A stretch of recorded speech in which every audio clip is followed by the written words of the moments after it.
Good evening. I'd like to call to order the fifth meeting of fiscal year 2019 of the Milton Planning Board. I'm Cheryl Tagayas, the chair. Denny Swenson, member. Richard Beeler, member.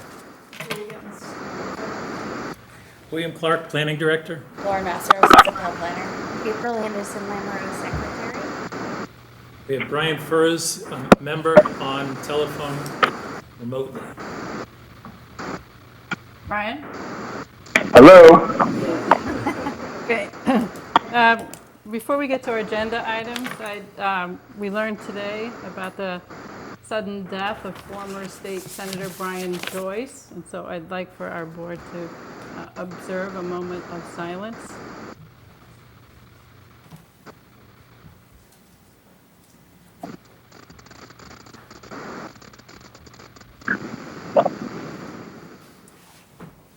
Thank you.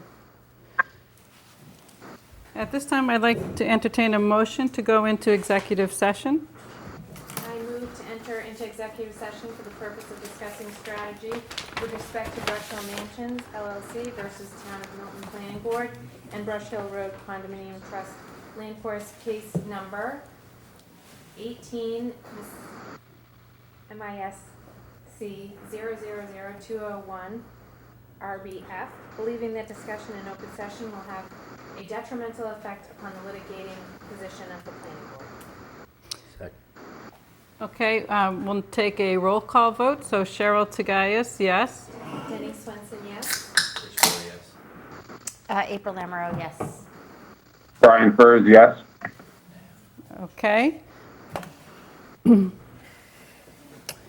So the board will go into executive session.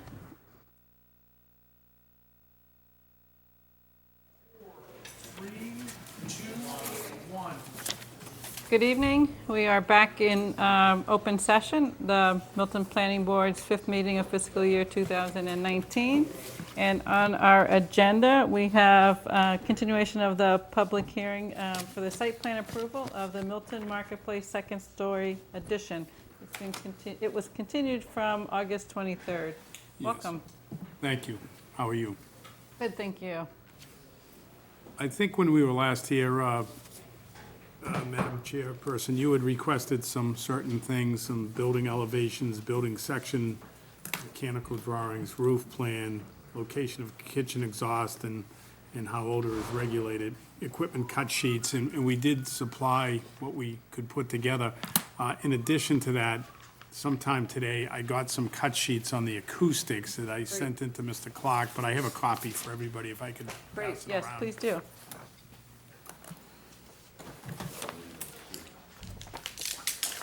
And we also had some descriptions of the windows and doors for the project. Okay. I'm sorry, just windows. If I could pass those around too. Thank you.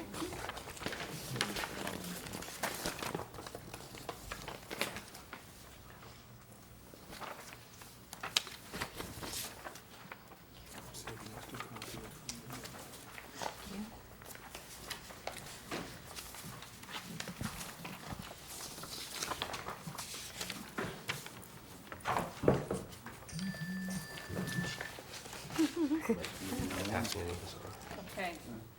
We shot one? All right, does everybody have, we also received in our packets Yep. additional information. The plans that we received in our packets were fairly small, so I did ask Bill to send me the full size, and I plotted those myself here. So if we have questions about some of the notes, which were hard to read on the 8.5 by 11. I did deliver a full set. Yep, Okay, we got so it. you've got them? All right, I didn't get them. That's fine. We'll- They were on your door, because I put them on the door. The squirrels got them or something. All right. Thank you for clarifying that you did deliver them, Bill. All right, so did you want to have an opportunity to go through what you submitted to us, and then we can ask questions of you, and then we'll take public comment?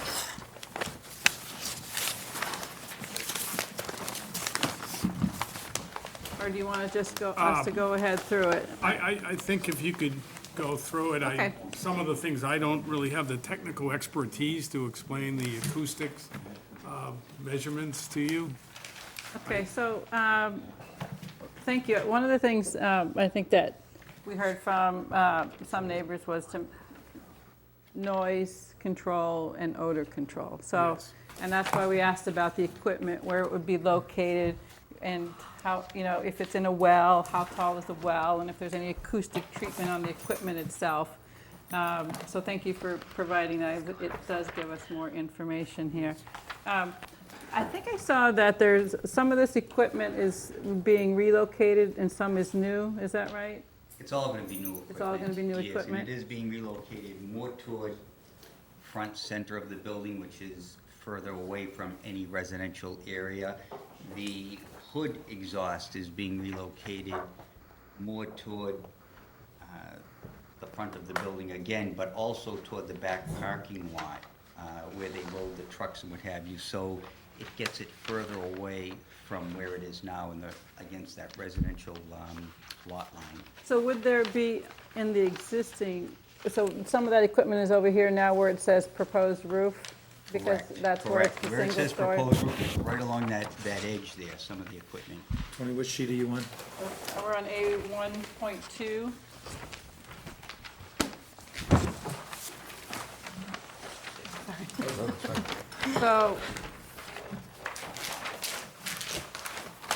So, the equipment is currently here, generally speaking. Correct, toward the back wall. Right here? No, Here. correct, Okay, and it's being moved here and Correct. here. But it will be new equipment here. correct, Okay, and this is the exhaust for the kitchen? And correct. this is makeup air or air That's conditioning? heating? HVAC Yeah. system. Okay. And looking at the drawings, those are, there's a well there that's, so Bill, can you go to 2.2?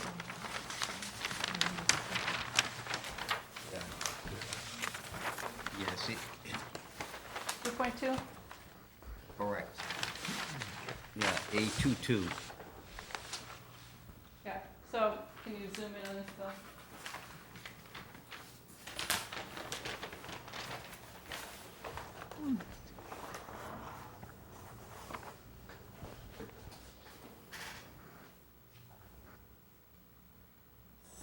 I'm sorry. So this would be the residential side, Correct, and this would be the parking lot side? correct, And so this is 29 feet to that first exhaust, right? And this is 5 feet, so it's sitting down Correct. 5 feet from the top of that parapet?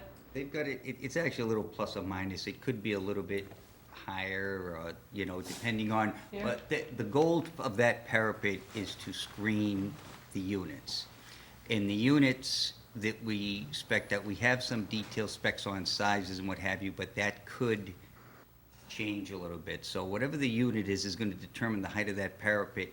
And the parapet, we have about a 10-inch line that we can play with high or low toward the highest point of the low roof in the back. So it's not going to be any higher than, there's a peak in the back of the building, any higher than that peak, it'll tie in nicely with that. It's going to be still well lower than the overall height of the building, the peak of the building. So you're saying that this height is still undetermined? No, That piece may be undetermined, but you see the dotted line? The dotted line goes up to the peak. Everything is being behind the peak itself. correct. Right, but part of the potential for acoustic improvement is the fact that there's this wall there. Yes. So if this is not going to be 5 feet, we should just want to have an idea what the range of it would be if it's not It 5 would be feet. 5 to 6. 5 to 6, okay, Yeah. not 4 to 5, okay. No, Okay. 5 to 6. All right, so, I drew the minimum at 5, again, based on how the equipment gets mounted, because if you see that piece of HVAC equipment, they call for a leg, but they didn't give me a specific height on that, and there's a little range on that to sit it up off the roof. So I'm gonna keep it as low as possible to the roof, and that's why I started with the 5 foot. so one thing that you haven't called out here is what what material's gonna be on the back side here. And if, Acoustic material, right, so if there could be acoustic material on the back side of that, that a barrier wall Well, can be the whole- advantageous to acoustic The control? whole rubber roof and parapet will have a rigid board insulation on it, which has an acoustic value to it. 30 feet away is not, putting acoustic material 30 feet away isn't gonna help you. So, I mean, the other, no, I mean, it really should be closer, and it can be an add-on to the equipment. And that's what was unclear to me when, in the equipment it cut is- sheets that you It is- submitted. it- Yeah. Well, this is, again, we sent a couple of different, and there could be up to 120 pages you have to go through on that equipment to see all that. And so I had the HVAC contractor detail that one sheet out at least to give us something as to what sound we'll have out of this equipment. But as far as the jackets it has and the acoustical value it has, we did submit the overall website and plan for the equipment that we planned on using. So is, when you said the mechanical engineer, is that the sheet that you're talking about? No, that's for the hood. Oh, The HVAC I'm sorry, you're is for talking the the, HVAC? correct. Okay. The exhaust fans on those are pointing Wait, up and so- outside. I'm looking at this again. So this is the neighbor, right? Residential neighbor. This is the kitchen.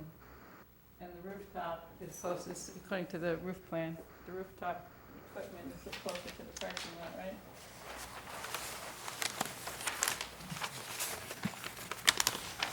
So, If you're looking at the plan, both, the yeah, so, HVAC is closest to the parking lot, right. and they're Okay. both closest to the loading area in the back. So the way I understand the plan in the roof plan again, Bill, is it blowing, is it being blown and directed this way? The side vents are Residential? tough. That's the HVAC unit. Are you talking about the hood unit? Well, or the- this is, Both right, of them. on this drawing, it says kitchen exhaust and odor control. Oh, okay, all right, yes.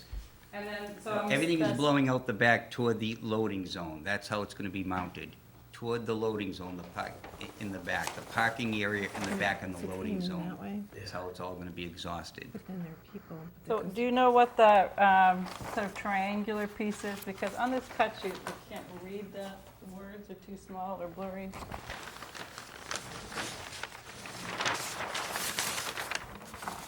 I'm gonna vote on that.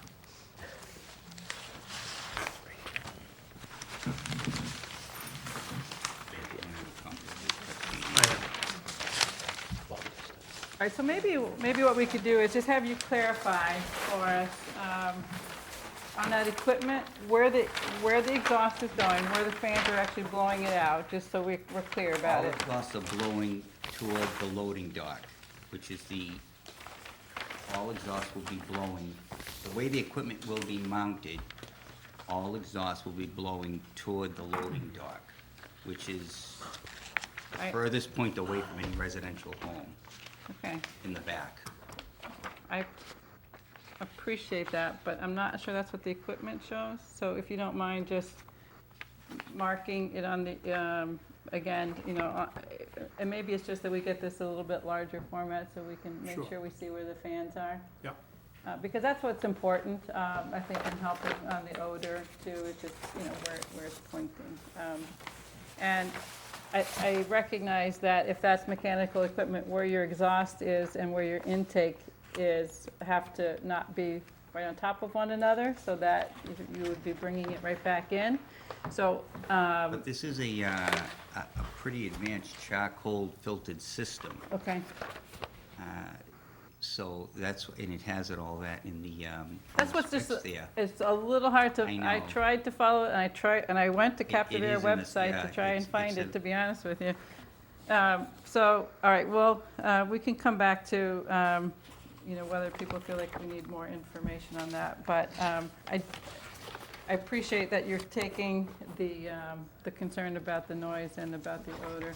So we talked about the odor. Can you point out the noise? There's a module that you can buy for this, I understand, to address the noise as well. Is that what you? Correct. At this point, what we play, all their equipment is old up there. Everything's gonna be new, okay? We're not saving anything. So everything's gonna be new. Everything is gonna be the state-of-the-art noise and smell at this point.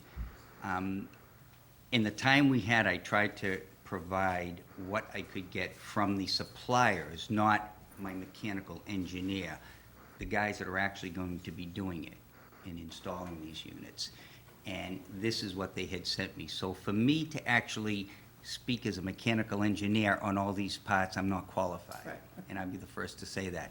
If you want a mechanical engineer's stamped drawing stating all that, I didn't go that route yet because they weren't sure if they were even gonna be able to do this project. Otherwise, I would have had a lot more advanced plans and all that stated out for you Right. guys. But I didn't, I was And- kinda caught between a few things, and the guys that are actually doing the job, I asked them to provide me with whatever information they could, as close that we could understand as well.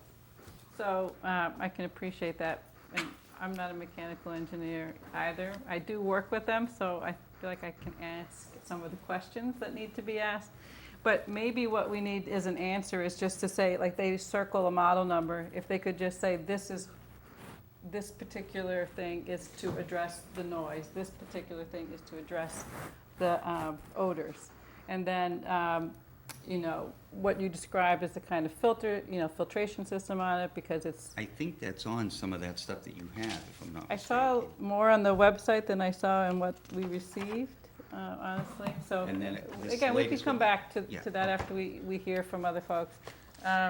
And I just did want to point out, we had asked, and I think Brian had asked, particularly, if you would locate where you were going to put lighting on the face of the building. So when we reviewed at our last meeting, the site plan, and Brian had identified a kind of dark, he said dark spot, and you had said that there was going to be lights on the building. It would be, we don't have that information here in what was submitted. And because people asked about that, members of the public, we do, I think we will want to see that, so just want to. Are you referring, excuse me, are you referring to the light on the back of the building that one of the neighbors was concerned about? So our electrician actually has been working on that a little bit. We didn't want to give you a final plan until we had that fixture addressed. Okay. So he's Daryl? gonna. Yes, Brian? Sorry. I was really looking to understand the lighting anywhere on the building. So in particular, there was an area out in front of the building, probably on the west side of the building, just beyond the main entrance. If you're facing the main entrance to the left, there was an area that got down to 0 in between some of the parking spaces. I think we had assumed or been told that there was some wall packs on that side of the building, and we were hoping to see those wall packs and what the photometric impact would be. Looking at it from your office. Look to the left of the main entrance. So there are some existing lights there as well on the building that are not currently part of the plan that we submitted last time around, which will be part of the one we submit next time around. Okay. Board members, questions? So I just wanted to recognize that a lot of the neighbors came in over the course of this, and they've been supportive, and they've said that you're a good neighbor, and that means a lot to me on a board like this, to hear that you're a good neighbor, so I know you're working hard.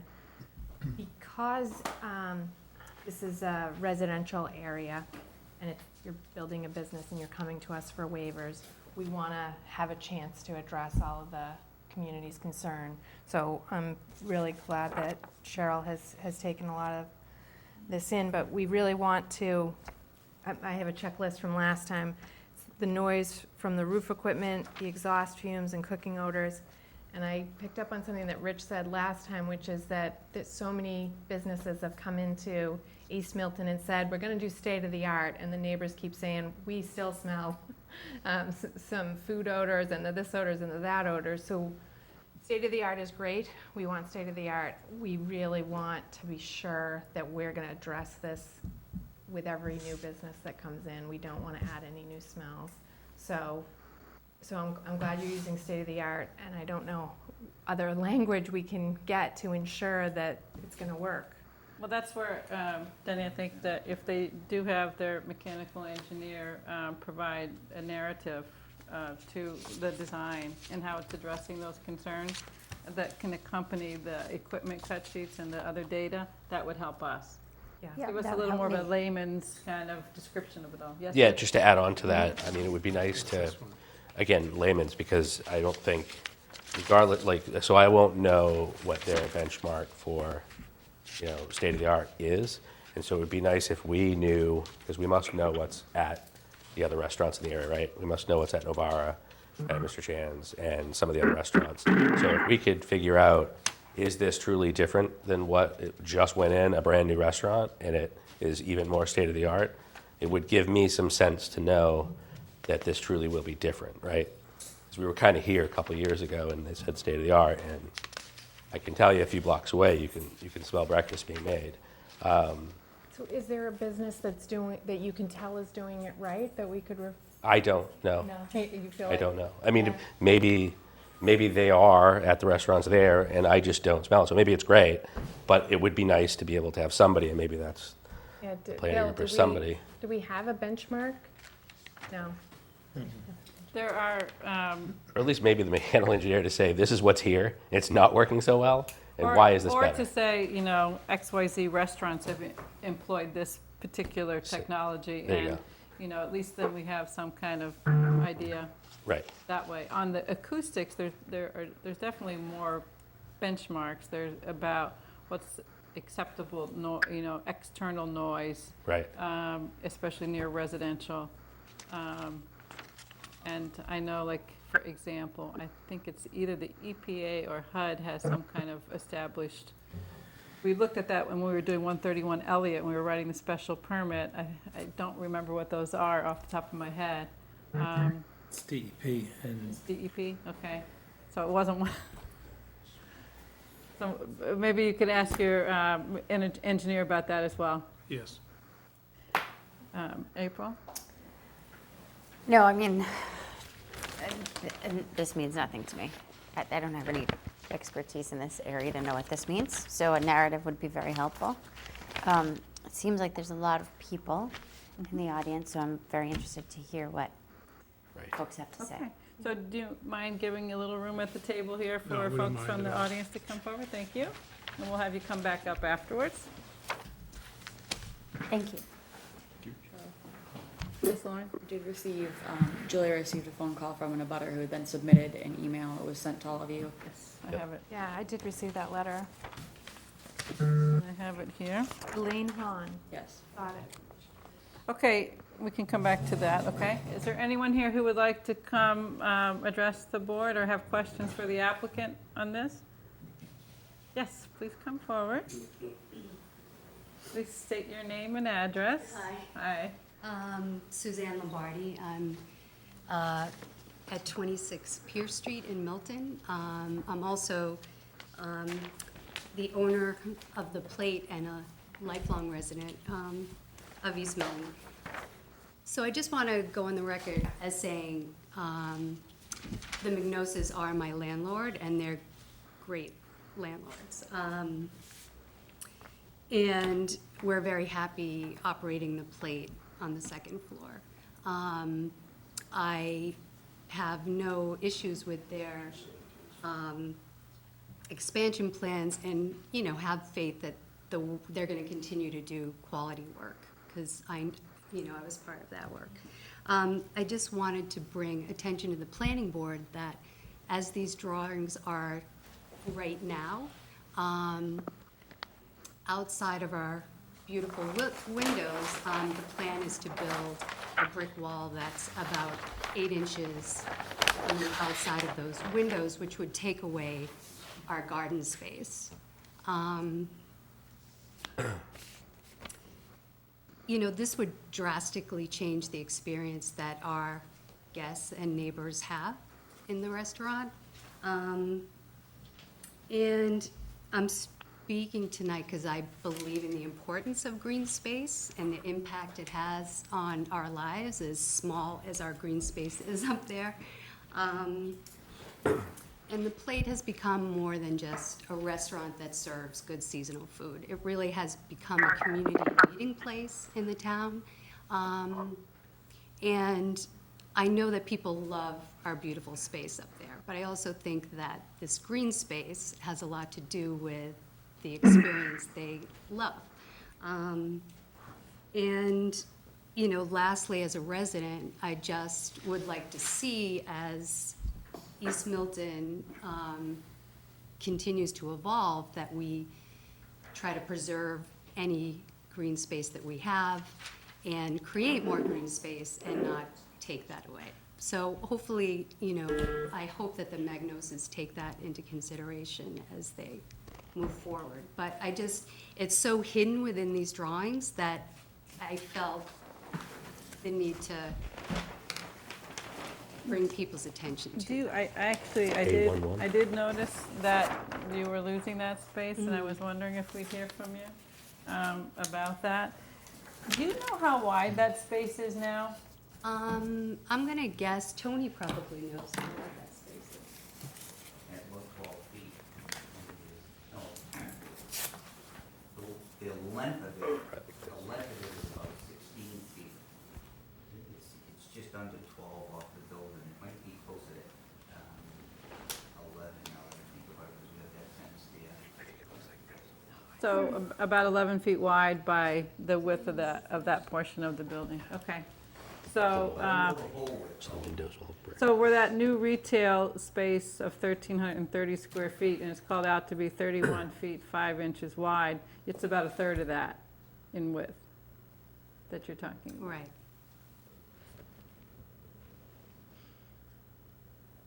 And that is east facing the open end? I'm just trying to think, if it were something that became open space again, but it had a building on the other side of it, would it,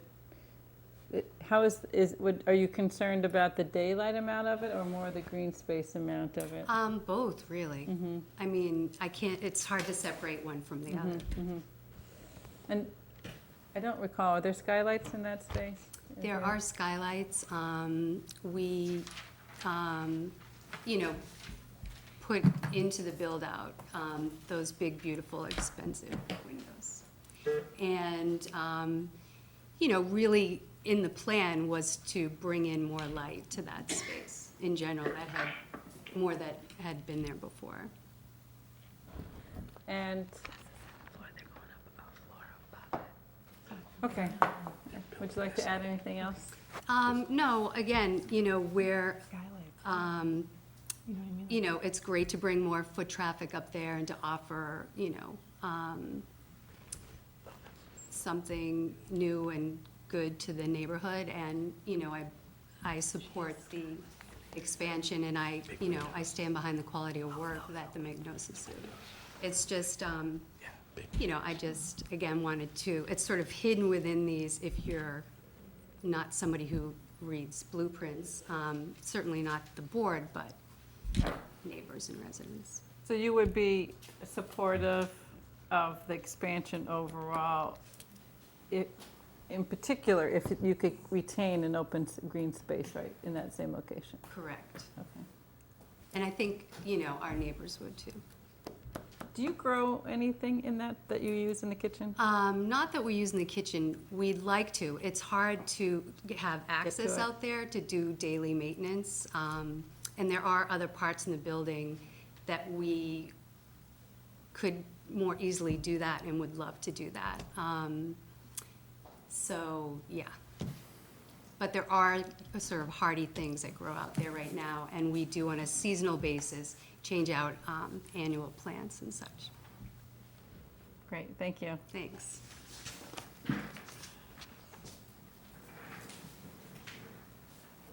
Is there anyone else who would like to come speak to us? Okay, if not, please come back to the table. We have time. I do too. Yeah, we have more time. So Denny has some questions, and then Rich. This is more on our list from our discussion last time. Audrey Devon, I think, came in last time, and she talked about the delivery trucks. And the woman who wrote the letter, asked, will there be more delivery trucks now that we have 3 new stores? And she mentioned that there are some, I think she said 18-wheelers that come at 6 a.m. in the top front parking lot. I didn't know if you had given any thought about staggering, or Brian had a great idea of no idle signage, because when the trucks are idling, it's just exhaust and noise. So I just wanted to hear your thoughts on that. So there's no idles, no refrigeration allowed, no idling allowed in the rear parking lot. We do not have any signage in the front parking lot. I don't know if the drivers will see, we have one loading zone area for deliveries in the front of the store, although there are some deliveries that come before 8 o'clock in the morning that will deliver through the front of the building, because they're not allowed to go out back. It's very difficult to get vendors to deliver at specific times. It's almost impossible, really. Okay. We're lucky to get them to come at all sometimes, much less at certain times. And of course, they all like to be there early and out of there early, so it's very difficult to get anyone to come later in the day, which would be great, because you can get in and out of there very quickly at noontime or 1 o'clock, as opposed to a line of trucks at 9 o'clock in the morning. So it's a constant battle and challenge in regards to deliveries.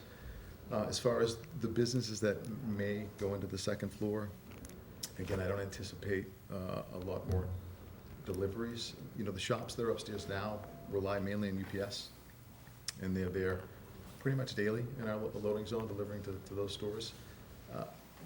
I can't speak to who would be up there, so I can't say, what kind of deliveries or additional deliveries there would be. I can't imagine many. Certainly, the bulk of the deliveries, 98% of what comes to the building goes to the fruit center. So, so that is, the bulk of it is us. So I don't know how to tweak or change that. In the UPS deliveries, as I understand it, for the stores up on the second floor, are mostly small trucks and vans. Yeah, and they're usually there, later in the day. They're not there first thing in the morning or anything like that. And how about employees? If you have a few new stores, you're gonna have a few more employees. Have you thought about employee parking, differentiation? So, right now, we require our employees to park in the rear of the building, and that would remain the case. And you'd have enough there? And there are days, every once in a while, where they'll, work their way up the side of the building, just because, on certainly those busier days, or holidays, or weekends, or whatever, where we don't have outlets. We do have other places where our employees can park. Thomas Funeral Home, they're a great neighbor, and anytime they don't have a funeral or a wake, they allow us to park our vehicles in their lots. So we try to move them around if we can, whenever we can, but some days are more challenging than others. And again, these stores would be small. One of the reasons why, it was easy to rent to Tom Fisk down the end of the hall is because he's the only employee in his store, and we loved that idea. It was one car. It wasn't 3, 4, 5, 6 different employees. And so we look for that anyways, because it helps everyone to minimize the amount of cars that are in the parking lot. But I do think that when we reviewed the site plan, we did discuss the fact that they have more parking spaces than are required by zoning. Okay, that's good. And then Elaine Hahn, I hope I'm pronouncing her name right, had questions about the construction time frame, what time of day will construction be taking place, which days of the week, and so on. I didn't know if you could shared that with us, or if you had a plan. I don't know that we can even speak to that Okay. yet, just it's so Sure, early in the find out. process, and it would be very difficult to speak to that, I So think. that would fall, Bill, that would fall under just the town guidelines, or we would put that in the permit, so the general rules are. Can't start before 7, and I'm not sure what the other end of that is. Yeah, But I know we just passed that bylaw 2 years ago. yeah, and what Do about with the 7 o'clock weekends? start. Tony doesn't get up before then anyway, so he's good. Okay, And obviously, any guidelines you That's guys. coffee break. Wanted to put in place, obviously would follow any guidelines that you would recommend or have, you know. okay. Yeah, I mean, given the proximity to the residential there, I think some kind of construction management plan, I mean, it doesn't have to be an extensive document, but, you know, how you're planning to, you know, where contractors will park, you know, what your hours are, because there will be noise generated, right? Maybe if there's any kind of dust control or things like that, just kind of outline that, and we could review. No nights, no Sundays, Yeah. No holidays, which, that's good. again, they don't do that now. So the last thing on the list was the open space window. I was wondering if you had any ideas on what Susan Lombardi just mentioned, I guess these windows are beautiful right now. Have you thought about?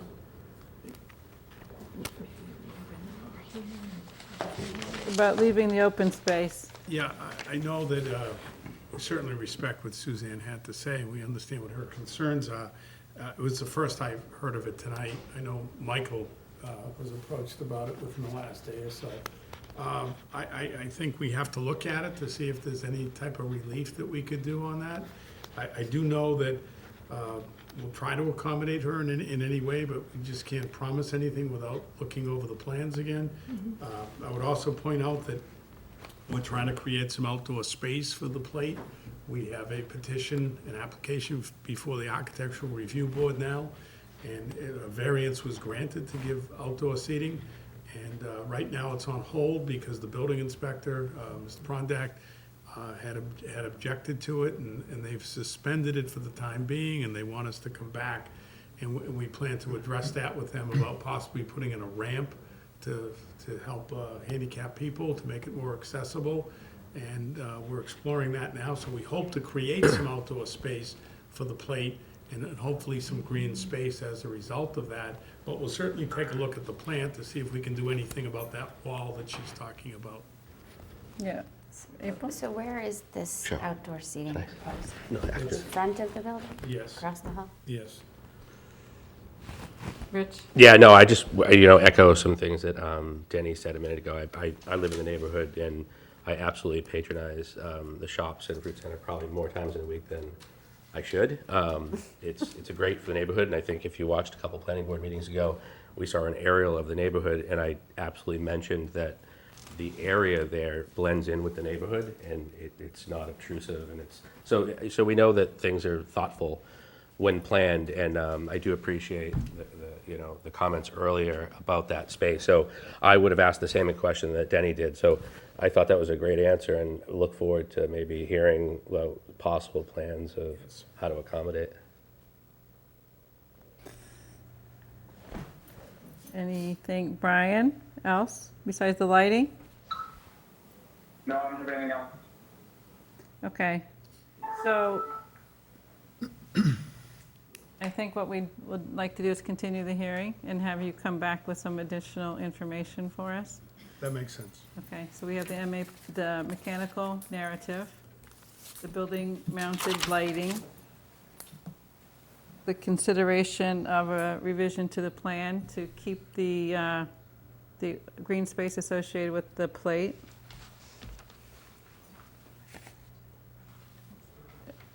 I think a draft construction management plan, again, I've seen them be very complex. This doesn't have to be complex, just, a time frame, how long you expect it to take to build it, what your construction hours are expected to be, something where your construction staff, or is that going to cause any burden in terms of the rest of the parking? rebuilding your parking lot sent things into a little flurry around there for a while, right? Yes, and we appreciate the board's assistance in that. Can I ask a quick question? Yes, Rich, go ahead. Just because it was brought up about the outdoor seating, and I would imagine if folks are listening, they might have heard that and have started asking questions or might get phone calls.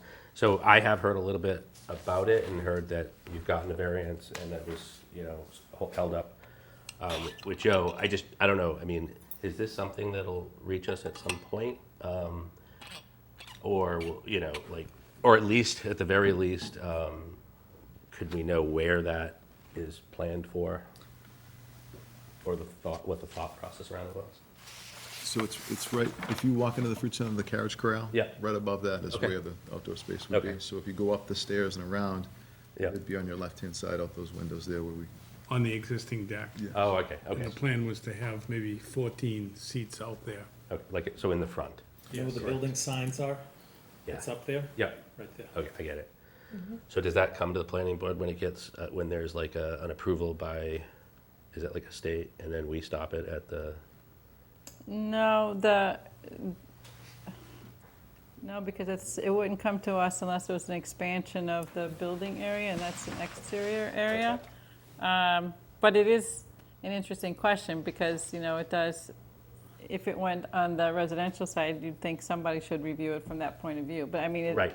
But in this case where it's going on the other side, so it's something to consider, in the business districts as we look at zoning in the business districts. But And we've been up there a number of times now, and the board's pretty good. And I feel fairly confident that we'll be able to come up with a plan that would be acceptable to the building commissioner and to the architectural review board. the Architectural Access Board is state.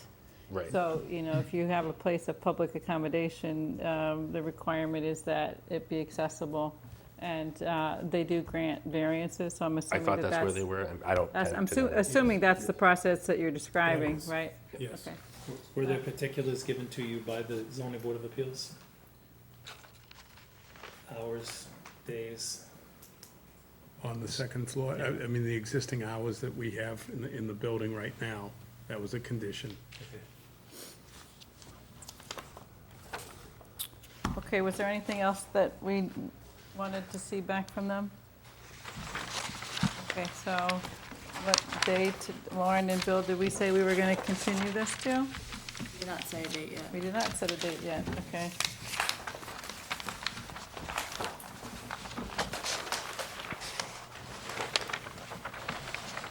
So our schedule would be to have a meeting on the 11th of October.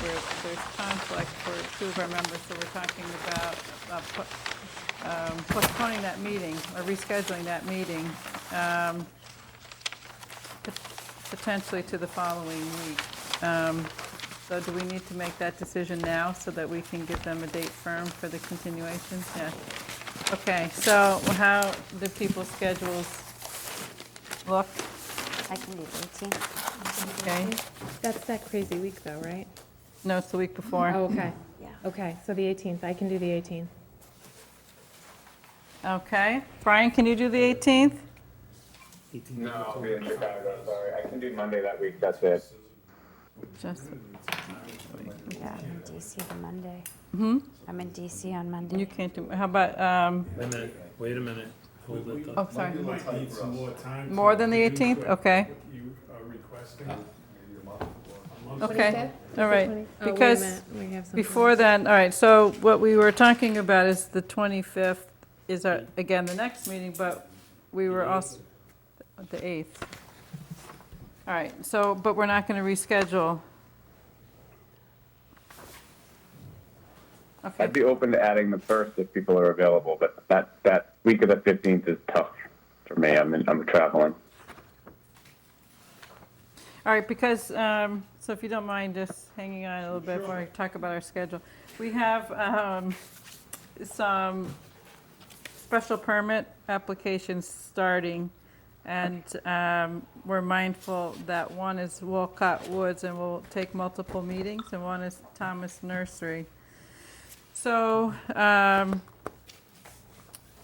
if we don't meet on the 11th, and the next meetings we have are related to town meeting, should we meet on the 1st and the 8th, but then the next meeting would normally be the 22nd, that's Thanksgiving in November. So what I'm trying to do is figure out if we can get 2 meetings in October and 2 meetings in November, board members.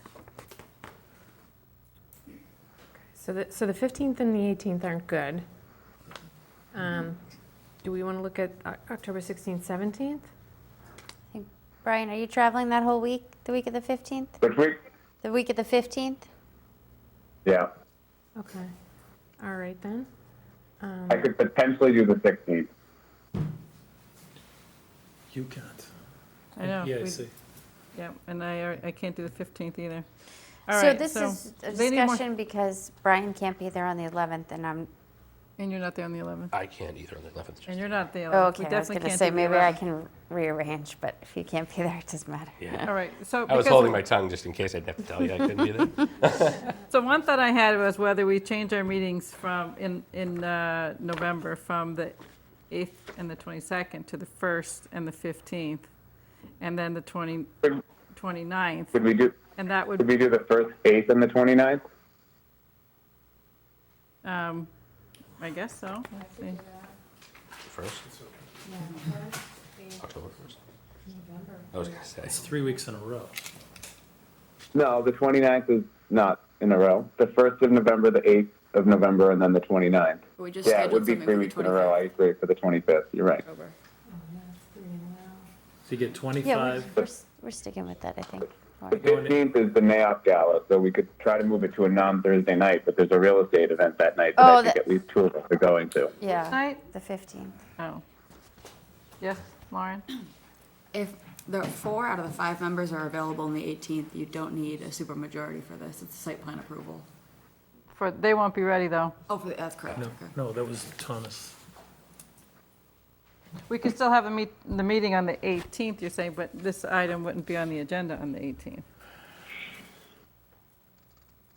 But do we want to start, a special permit is one of those that requires 4/5. So it's not ideal to start one member's not here. Right, so what about? So what does that put us back to? November 1st. So we do the 25th, No, I'm good on all those Okay. days. November 1st, 8th. I think we stick with what even though it's going to mean meeting 3 times in a 3 row. weeks in a Maybe what you row. do is, take the 25th, take the 1st, the 15th, and you move your December meeting up. The 15th doesn't work. Yeah. What did we say, the 15th? 15th doesn't work, so I was saying, we said the 1st, the 8th, and the 29th. And that works for you, Brian? Yeah. Bless you. Bless you. Well, I'd like to suggest then that we do, Bless you. bless you.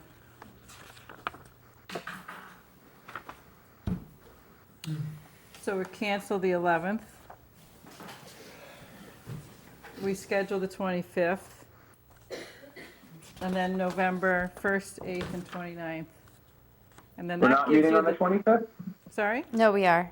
October 25th. Yeah, okay. October 25th, we yeah. would- So that gives you some November option, and since I think you'll take less time than, and the other special permit applications, you have your choice right now, which Let's make of sure those it's dates you would like to come back. Thursday, the 29th. The 8th of November? Okay. It's a Thursday. Yep. That's fine. Thank you for your patience. Okay, great, thank you. Thank you for your time. Thank you. Appreciate it, thank you. All right, so we're not meeting on the 11th, but we are meeting on the 25th Correct. at 6. At 6. At 6.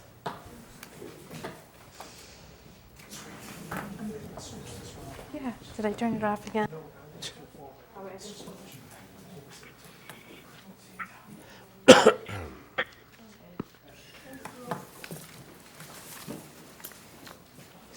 All right. Well, let's go and do our other administrative items since we did the meetings. And we have one set of minutes, have, You're giving them 7:15. 7:15, that's fine.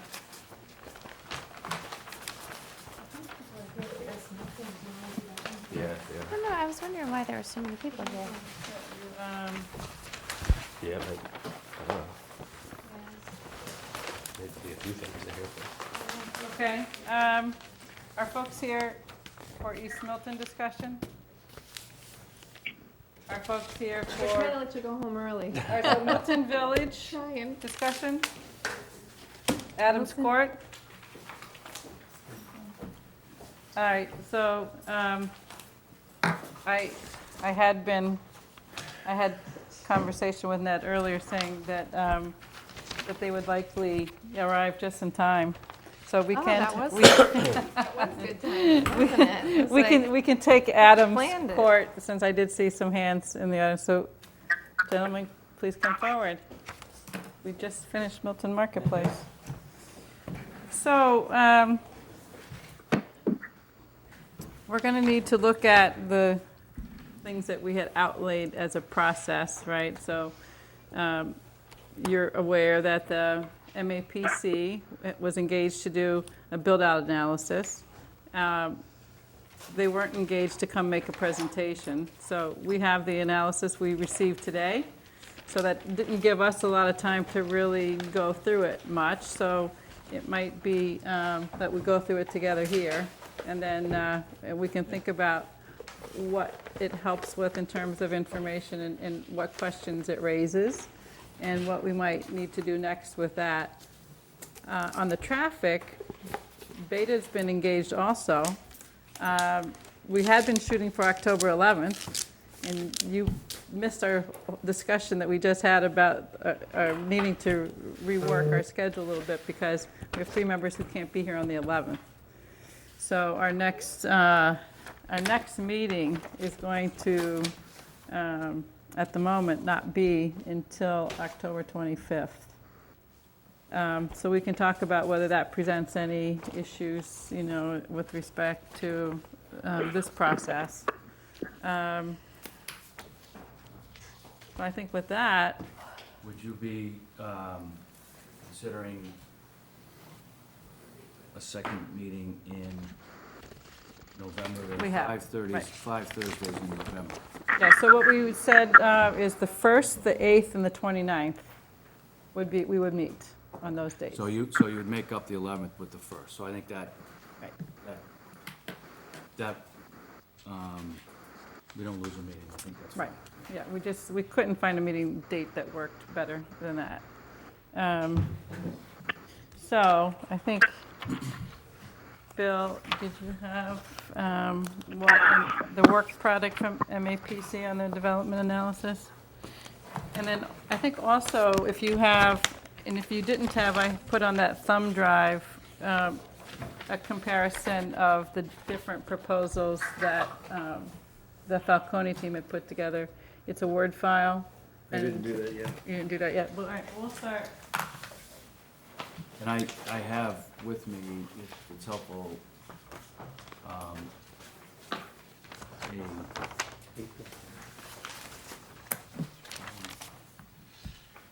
presentation that would show the iterations of the earlier plans as they moved from the so-called friendly 40B, you know, a year ago until we got to the point in early spring. We moved on. So I can. Someone call it? We lose Brian. It's Brian's phone. So I think that you came out with an initial proposal. You were working with the community, seeing if you could address some concerns expressed with the East Milton Neighborhood Association, right? And you had a proposal in April, and then there was a delay in the process, right? And then came back in the summer with the proposal that took a whole different approach, right? And so what you had said to us that you were amenable as a team to considering either the April proposal or the summer, July proposal, Is that still true? Are you pretty much asking us to No, I look think at the we're, July proposal? I think what we are amenable to is if we can get there, and we haven't studied it, is whether the newer proposal can be reduced to a 10%. I was going to get to that, Alternative. yeah. There's a lot of reasons why the new form of the building works better. We don't need underground parking. We can do structured parking within the area of the existing parking lot. The existing office building can be, those tenants can be relocated into a new building, and that can be the area that is part of the parking area. So what we were talking So- about then is some kind of melding of those two approaches. Okay, so let's get to that after we go through the development analysis, and then we can talk about, Okay, that's where I was Melding confused. I of thought these that's what we were two? doing, and I. A melding of these two ideas? I'm sorry, Lucas, which one? The 27 Actually, 28. no, it's one that is not, it's not on here. We asked MAPC to add it, which they did do and resend, but it's not what's printed here, Lauren, right? Did you see Mark's new one? He added a line in here for, hold on, I've got it. No. Funny. So, I'm sorry, so this, what we're looking at here, are these supposed to be similar? No, what, these are the ones that sort of scale-wise, we said, okay, let's see what else we have in town. Let's compare Oh, the okay, thank the FAR, the, height, the units, the density, the density on a per unit per acre basis. Like, to give some, like if you said, Yep. what's 36 Central because you go by 36 Central? Or Yeah. what's Milton Hill House because you can go by it? Or what's something else that's been permitted in town, like 2 Adams Street? So that was the idea, is to say, let's give this some kind of analysis compared to other things, so it helps us understand what's being. No, Yeah. that puts it in better context, Yeah. because I was looking at these and like, they're very different areas, so. Yeah, it's, it's not as if Milton has a lot of exact same sites, every site is a little different, but it's a starting point to Sure. understand Yep. the zoning tools, so we think about, like, if you listen to the presentation on the Milton Village, which I'm just gonna touch on briefly later, but the MAPC presentation was an excellent presentation, so if you get a chance, you can watch it on demand from Milton Access Cable. But, and what Josh said is, the lot coverage and the FAR are really kind of the density controlling devices. So that's why it's useful to understand, what the other projects, how those are coming in and faring, right? So, Great. so that's what we were, my thought when suggesting this was just to help put what's been presented to us in context of other things in town. So Bill, you got an email from Mark this afternoon where he did add the April proposal. So there should be 3 blue ones for Adams Court rather than 2 here, guys. So since we just got this, we're going to have to continue to look at it and evaluate it. But let's go to, actually, I would go to 36 Central first before 2 Adams because 2 Adams hasn't been built. So if you look at, really hard to see up there, isn't it? So 36 Central is on 0.56 acres. So it's a 24,394 square foot lot. And has a gross floor area of 32,472 square feet. And that, given that the way you arrive at that floor area ratio is you take your gross floor area and you're dividing it by your lot area, and you've arrived at 1.3. You're doing 36 Central? Right. So the way, then they have 18 units in that development at 32 units an acre. And the building itself, the lot coverage is 43%. So when we were talking about some of the characteristics of the different proposals for 2 or for Adams Court, these are some of the things we're talking about. You know, what's the density, what's the lot coverage, what's the open space? So at 36 Central is 23% of the land area, or the lot area is open space, it's 4 stories. And the front yard, the front is stepped back 10 feet. So one of the things that we did with 131 Elliott was look at how far the building is set back from Central Ave when we talked about height. Because the closer a taller building is to the sidewalk, the higher its appearance is. So one of the tools we look at is the building set back from the front of the property line, or is the building, and the combination of that is the building stepping back at some height. So those are zoning tools that we can use to address scale at the street level, can address shadow, shade, daylight. So people have a sense of what it's like on Central with a 4-story building set 10 feet back from the sidewalk. So if we talk about that in East Milton, you know, you can get that picture in your mind. So do you think this is kind of a useful kind of analysis to go through in terms of how it compares, how it might help us inform us about Adams Court? I would like to see some more diagram out of it in terms of just numbers myself, but maybe we can get to that. So, Yeah, I mean, some of these do, some things do kind of jump out at me. The 2 Falcone properties seem to have the highest density and the highest lot coverage and the lowest open space. And I wouldn't have guessed that until I saw this chart, because I think the reason 88 Wharf, you know, they have 30% lot coverage. They go up 6 stories. So that's how they can do that. right. I think what I understand of 88 Wharf is that the property that's subject to it includes the area of the landing. That They have is some not nice part of open the space. other area that they own Right. that is available. And so this may encapsulate all of that. I think on 36 Central, I permitted that. I'm not sure how much open space that there was, but building coverage, what isn't covered by building is mostly covered by parking. Parking, that's right, That's why. right. There's a little bit of open space. There was a preservation of a tree in the rear right of the building that was required. The building really comes right up, the first floor of the building is set back from the back of sidewalk, so that there's a step into that retail office area.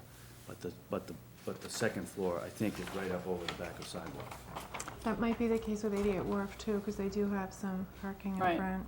So the, just one of the things that we would look at is you think about what a density is. So if 1.3 FAR density at 36 Central, and then since I've got this one I printed of the 3 different schemes, I'm going to read them off for Adams Court. The 2017, so really the original scheme with 71 units, I believe, was an FAR of 1.7. The April, 51 units, I think, was a 1.4, and the July is a 1.6.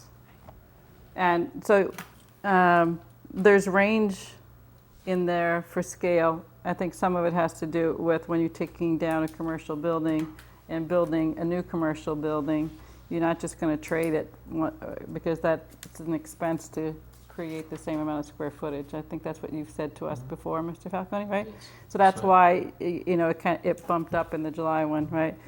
True. So, We net out roughly the same amount of commercial space. It's all in one building as opposed to 2, as previously.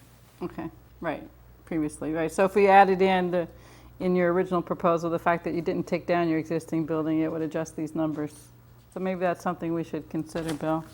Because if we're really trying to compare apples to apples, you do have an existing commercial that remains in that one. Right, and the traffic study that we had done last November or December didn't incorporate the traffic for the existing building. It was all focused on the new On the building. new. We had neglected to build that Okay. in relative to the old building. So it really, that would need to be updated relative to the total volume. Okay.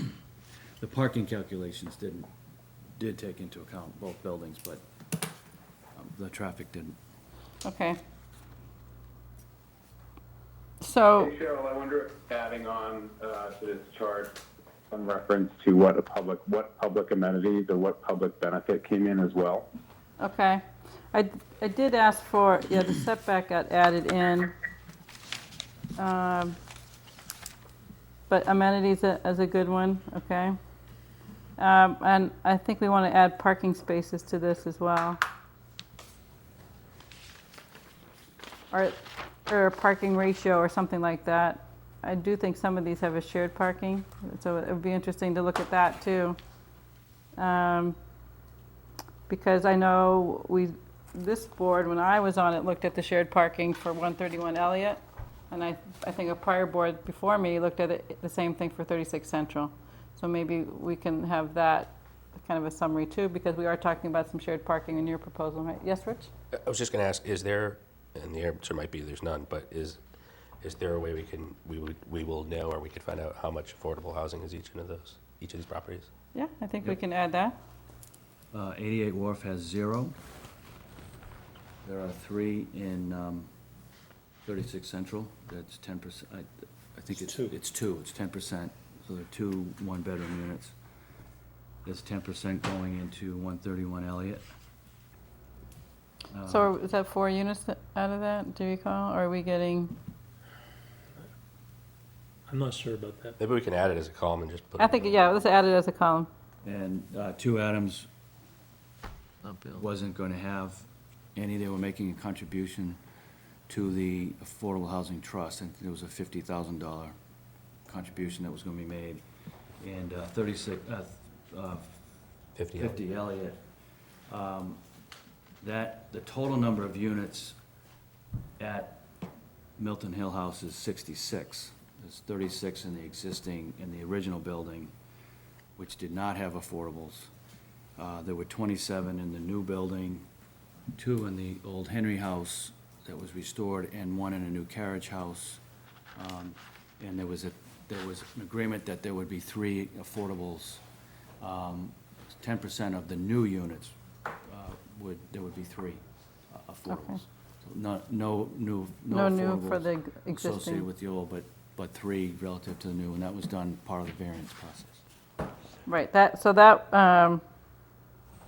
right, because that is a variance, that's a little different process than we're looking at on the others. On 2 Adams, that was part of the overlay district, Same zoning. As 88 overlay Wharf, as right? 88 Wharf, that's right. and That was that, 2 phases, and that allowed for 6 stories in height, right? 65 feet and 6 stories. That's right. All right. It was, ultimately, it was 5 stories over parking. There were 2 levels of parking, a level of a restaurant Those are and both retail. below street, right? Yep. You go down the street, down into the site, and down again. There were 2 levels below the grade of Adams Street, at the top of Adams Street. A level of restaurant and retail, and 14 units above, 4 stories above that. So 5 stories from Adams Street. 5 stories from Adams Street. So if So we one of say, the parking levels counted as a story. okay, And then there were 7 units in the 2 mill buildings that were built out. and, And then the storage itself was another piece of the, Third partner. yeah. so Ned, your feeling is that if we're looking at 88 Wharf and 2 Adams coming in under that same zoning, that 88 Wharf because of the park or the parking or something that's driving that FAR number lower, because they are 6 stories?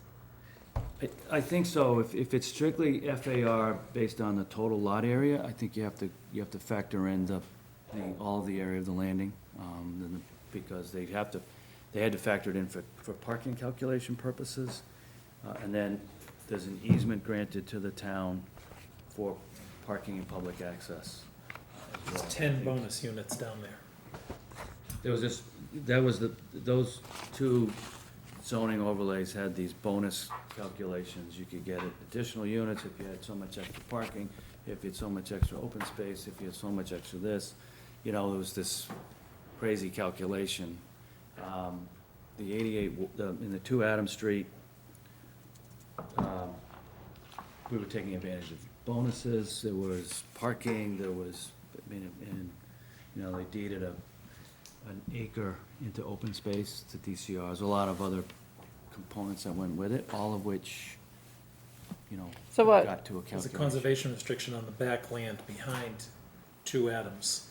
It takes that big knoll, goes all the way around to the back just before the bridge. There's a CR on it from extra space storage to DCR to handle the open space requirement, Okay, to give them more of a bonus Okay. up front. okay.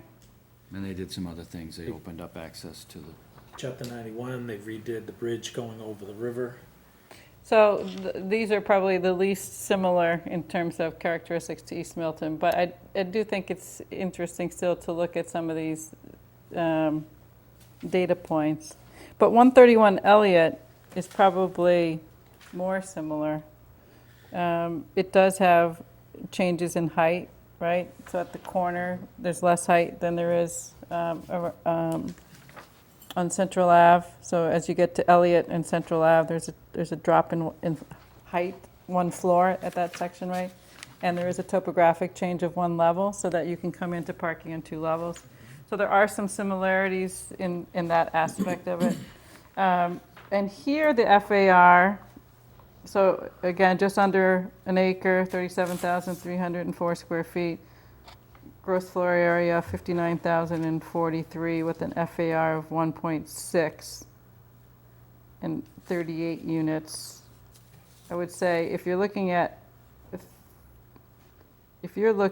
let's say, the smallest of the proposals of the 3 for the Adams Court, the April one, that's 71,500 with an FAR of 1.4, and you have 50 units in that. If you compare that to 131 Elliott of 59,000, 38 units and 1.6. I think the units are a little larger at 131 Elliott, but it is a density of 44.4 units per acre, and your April proposal is a density of 42.6 per acre. So just as a data point, again, maybe this is more similar to what you're proposing.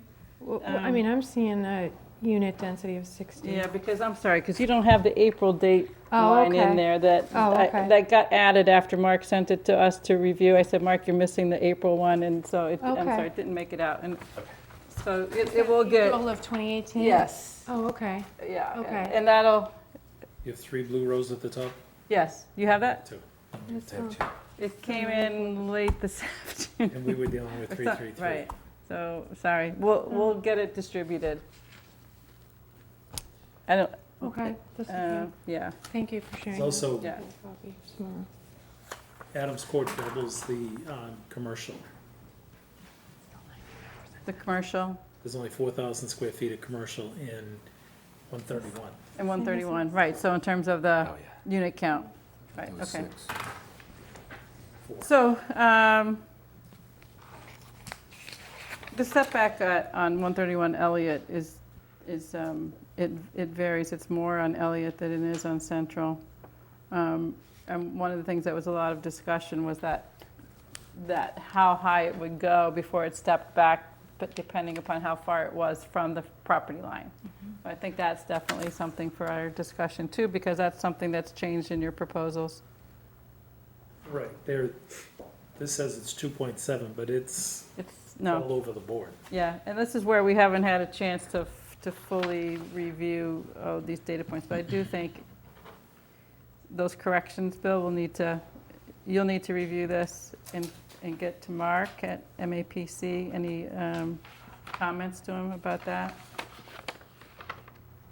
So let's go then to the other page, or the other document, this one that was on the cover, Bill.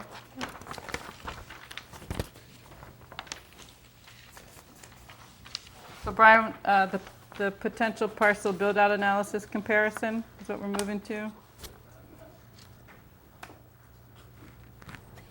What was that, Cheryl? So the other MAPC document, Yeah. it's entitled the potential parcel build-out analysis comparison. Okay. And it has a photo at the top and then 2 massing diagrams. Yeah, I got it. A digital version of this one? It's the same, it should be the same. Yeah. Yeah. I just wanted the public Yeah, to be this able one to didn't see get, it. I did request that we get the other scheme, which we don't have yet, and we'll have to work on getting that. But this analysis demonstrates on the left the potential under the current zoning for commercial. It's restricted by parking. They've made the assumption that the way to do the parking is on the surface. There are other ways to do the parking. If you continue to do structured parking, you get more parking spaces, you build more floor area. So that's, you're allowed 3 stories of commercial. You're not required any setbacks or lot coverage or open space or anything like that in the commercial.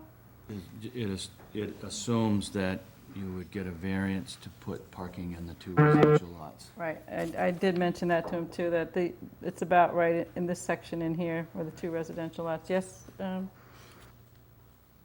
Did you have a question, Rich?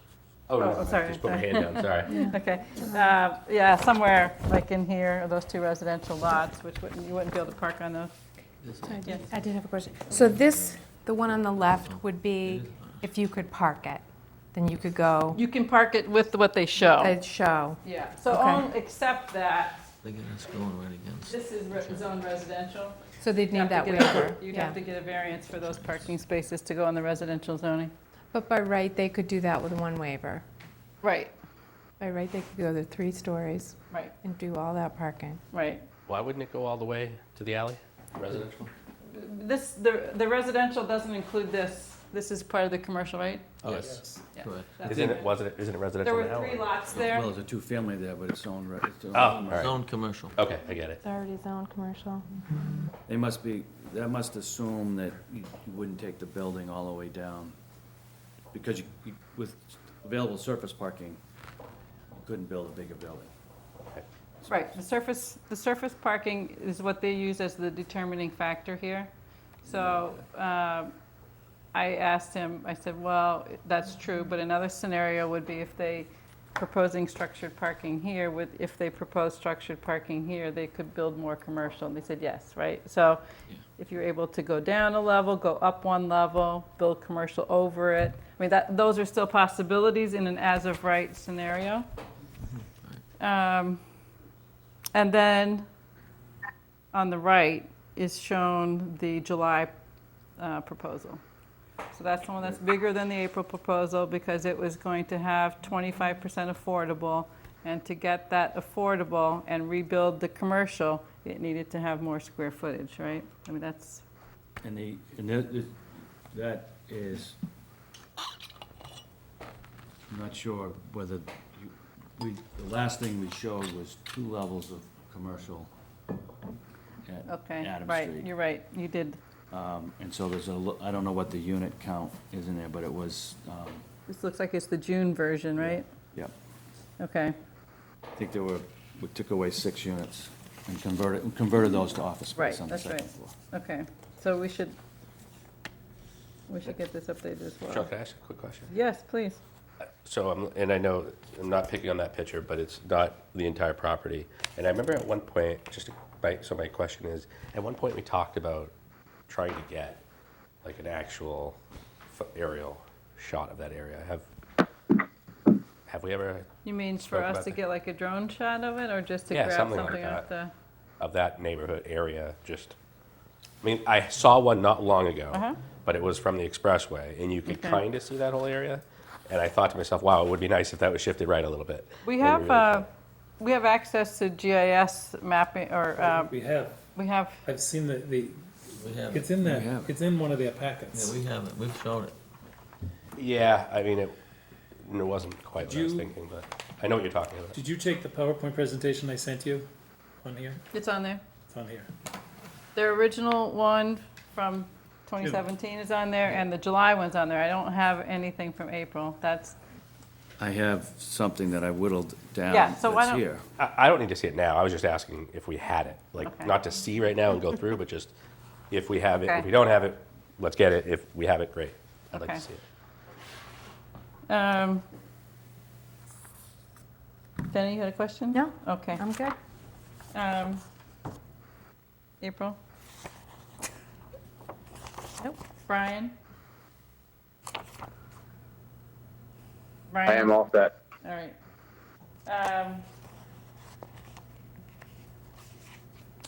So, what are folks' thoughts about this idea? I guess we'll come back to this idea that Ned brought at the beginning, which is kind of the merging of the April scheme and the July scheme. So, the April scheme had 10% affordable. The July scheme had 25% affordable. The April scheme therefore is smaller, and therefore needs less parking. Do you want to have any other comments about that, Ned? Before you ask that, Sure. what was your initial question? What do we think? What do you mean by what do we think? Are we open, or do we think they should explore that idea, come back to us with some thoughts about that? I mean, I don't think I'm gonna have an answer to that, only because my understanding was we kind of were going through this whole process that you laid out before. If what you're saying is the developer wants to actually come back with an application or is actually deciding on something, that's a different story, right? Because right now we don't have anything. And so I guess the only way I could answer that question, if we started bringing in, some folks and say, well, what does the neighborhood think? And what do we think around the table? And let's go through that plan and have a big Right. discussion. But we've done that a few times, and so I guess my quick answer is I don't know.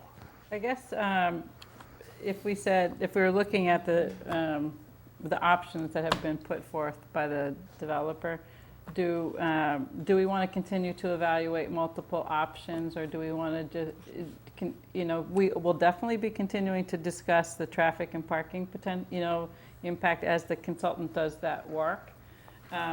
We did ask them to give us data that said if you had the certain number of residential units and a certain square footage of commercial, what's your trip generation?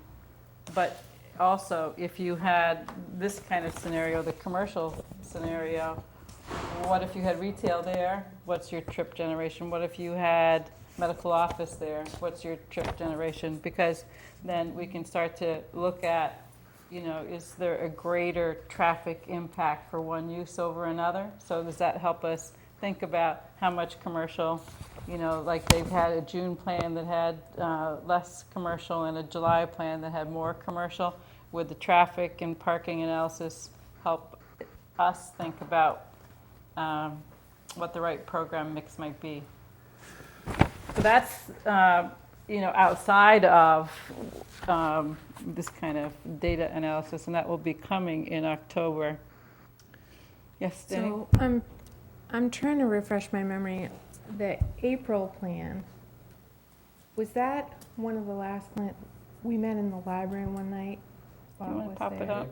Was that April? Was that the one it was? Well, it was really a February plan that was going to Yeah. be shown in East Milton in April, and we didn't get the opportunity to show it, so. You have it here? That was we were kind of somewhere between 3 and 4 like it went 3 to 4 stories. Yes. That's why we brought that back, Denny? Yeah. Is that discussion, yeah. Because I appreciate your being willing to bring that back. I can't say that we're willing to bring it back, Right. because there are new programmatic things about this scheme Yeah, no, you guys were selling me on the alleyway, I like that. that we think work better for the overall property, work better for the town, work better for the area. They work better for the property because we're now not building a big tray of parking underneath most of the building where you have a facade of a parking wall at the Bassett Street level, and then building up from So- that. Sorry, go ahead. So the parking now is masked in a garage that's kind of hidden by the bulk of the building. And there's open space to Bassett Street. And we relocate existing tenants into a new building. It just becomes a better building. It's a better thing for those tenants. We get rid of that old building. We widen the alley between parking garage and the building that fronts on Adams Street. There's a bunch of, there are physically reasons why this is a better plan. I think the separate question is, would we look at the ability to scale back the density of this new scheme if we reduce from a 25% affordable alternative to a 10%? So, you know, when the building got smaller over the winter because we went from the 25% affordability factor to a 10% affordability factor. Now we're only subsidizing 5 units as opposed to 15 units. You need fewer market rate units to subsidize the balance. So that, I think we can take a look at that. I'm not sure that we're able to go back to a scheme that was 2 separate buildings that maintain one existing building and built a new building. That's possible, but we haven't, at this point, I think one of the other major differences, in addition to that greater width at the Adams, the alley, is the U-shape on Bassett Street, you know, with the open space in the middle. So that would be in this? That's what I think, so when we're saying kind of a merger of the two, it's the bringing the scale down, but with the same diagram of a site diagram is the way I look at it, right? And so you would still do the garage. The other thing about that is you had been asked, I think, to look at extra parking in the garage, but if you didn't provide extra parking and you only right-sized it to your development, would that take a floor off of the garage? Yes. Yeah. So that's another factor, because I think people were concerned about the height of the garage. That's a good, Right. What So- was the theory behind adding on to the garage? I think, Parking, right? yeah, I think additional That's parking. the, under, with concerned the, about East Milton Square being shortage of parking, that was the 4 thought. stories, That's- you'd have to be under the impression that folks would start parking in a garage. So, No, and you walking away from there to yeah, go. I mean, wherever. I think I've heard Bill say a number of times that people like to park in front of the liquor store, they don't like to park Down the down the street street and and walk to it. So I can't imagine somebody's going to want to park in the 5th store of Yeah, I a mean, garage and then walk down to the liquor There's store. this whole parking analysis, I think, there's a lot. It'd be great to hear, yeah. There's a lot of studies out there that say, why is there free parking? Like, why don't people have metered parking? Because why should any parking be free, especially if somebody dominates and doesn't move a car? I was at a meeting today, they said a car hadn't been moved off for 6 But months. those are I was- businesses that do that, right? And so then Well, you'd be hurting yeah. them. in this case, you know, there's parking access to each of the floors. So if you're living on the 4th floor, you're gonna park on the 4th floor because you're gonna have Right. direct access. If you're on the 3rd floor, you're gonna park on the 3rd floor. The 2nd floor is gonna go to the 2nd floor. The ground floor level is really gonna be about the more transient parking uses coming into the retail space, maybe people coming in for appointments with professionals in the office space. You're gonna tend to, and you know, as a developer would assign parking spaces or select areas for parking that match where the people would be parking on the building. So the lower levels would be the levels that would be more available publicly than the higher levels. Right, sure. And some of those, like, I know I've parked at place in garages where, like the health center or what have you, validates the parking, so there's no charge to the person coming in to park. So the entity that is the business there pays for that parking, basically, and to make it available to their client base. But I think the question of whether there should be extra because of the scale that it adds is definitely a good question. And if you right-sized it, what does that do to the overall scale of the building, the amount of building? Because the parking is not included in FAR calculations.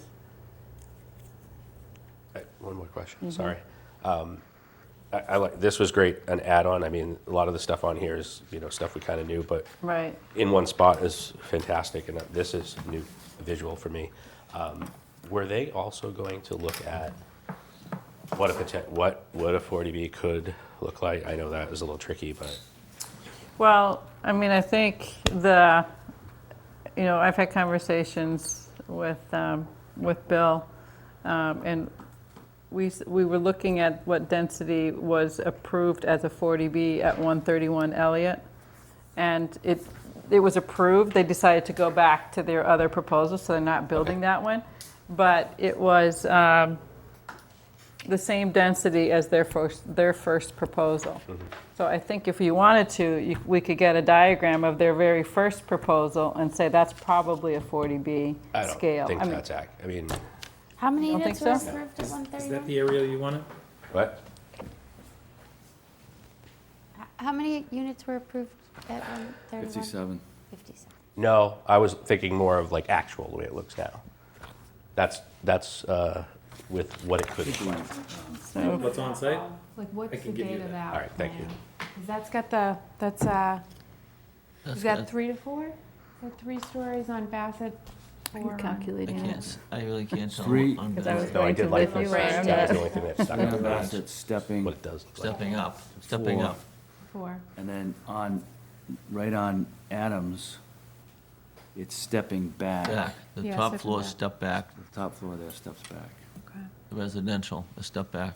Step back there. Yeah, each corner's back clipped. here, Step backs down here. It still has the 20-foot alleyways opened up. And the alleyway between the building on Adams Street and our building right now is probably almost doubled.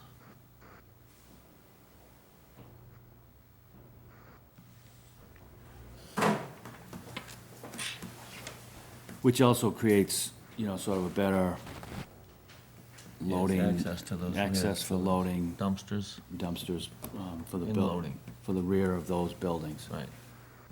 So Cheryl, if I might, so to answer your question, I don't know if I agree or not agree Yeah, with that comment about 40B. Like, 'cause I remember the conversation we had with 40R. I thought that was really interesting data to see what was approved in the state. And that I felt was really good data. I just, I don't know, maybe it's a collection of data of looking at what's been approved in different I towns mean- like ours. I don't know that we should just be looking at our town, because like you just said a few minutes ago, there's not a lot of areas that look the same. And so it's a hard time looking at or evaluating 88 Wharf when, let's be honest, that looks nothing like the area of East Milton. but it gives you an idea about different scale. That spot, Yeah. like, the context of looking at a spot, regardless of where the surroundings are. No, I think that's part of what we wanted to look at with MAPC and the 40R, Yep. In fact, when we get to our discussion about budget items, I can give you an update on the funds for the 40R study. But, I mean, if we said, because that's one of our examples, I mean, in our other example, we don't have any that are like approved that weren't challenged and in some capacity for 40Bs in Milton yet, besides that one. So that's why I was suggesting it could be an example. So if we said, if it was 51 units on 0.9 acres, that's 63 units an acre. And, as one example, we could do that one, but we could Yep. look at others, no doubt. So if it's 1.17 times 63, it's 73.7 units. Yep. We could just see scale-wise what it looks like. I mean, it doesn't, Absolutely, I it get may it. or may not be what, Yep. See that chart with the little chart? Yeah, that little one. Yeah. I guess I was just saying, this is, I mean, I'm not, Yeah. I mean, this is great information as we're going through the process. okay.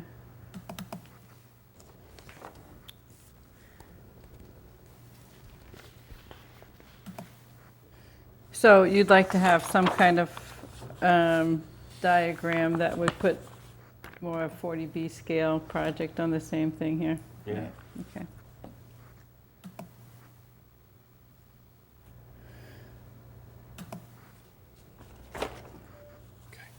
But I Okay. just think if we're gonna, and I don't mean this in a negative light to anybody, Oh, yeah. but I'll say it anyway, if we're going to put a document like this together, I wouldn't want to just say this is what could be the 40B, This this is is what the developer said at the onset. No, agreed. I just, you know what I mean? You gotta Agree. just put some more thought into it. Yeah. That's fine. The thing about the 40R versus the 40B, you know, the 40R is a kind of a zoning where the 40B Sure. is more of an application, a comprehensive permit. But the 40R, the density tends to be higher because you're shooting for that 25% 20 to 25% affordability. And the way that you don't have somebody subsidizing that increased affordability. You know, like if you have a agency or a town, a municipality that's building affordable housing, that's one thing, but it's on a private development, that's another thing. So that's my understanding. The density or the scale gets bigger to achieve that. So there'll be a question about whether the 40R, because it's driving that scale to be bigger, is appropriate for this site or for East Milton. But that's what the study Yeah. would help us decide, right? Yeah, and I personally don't know that, I mean, if you look at the list of all the ones that have been done in the town, not many at all, besides a couple, have the density that you were just talking about per acre. 40R, but 40B. No, 40R. That's why I say Yeah. I don't, I mean, that seems like it's probably not We a haven't done a viable option at 40R. this point. Haven't done a 40B either. I mean, a 40B scale is generally, I think, as people know, quite a bit, even more so than the 40R scale. Sure. And a lot of surrounding communities have some, yes? Oh, no, okay. Did you want to show, did you trying to find, I found two aerials, an aerial Okay. on a slide show that I have, and they're pulling it up, put it on their stick. I'm sorry. Surprised that this isn't. You're not getting it? do I have notes on there? It's Otherwise you can PowerPoint. keep it. Take a picture of it with your phone. I took my notes, so I'm okay. I don't need it now. I should have taken a picture though. That's Like my funny. kids, you take a picture. See, I would have thought of that if I was 18. All right, did you have the aerial? No, hold on. All right, then we'll move on shortly.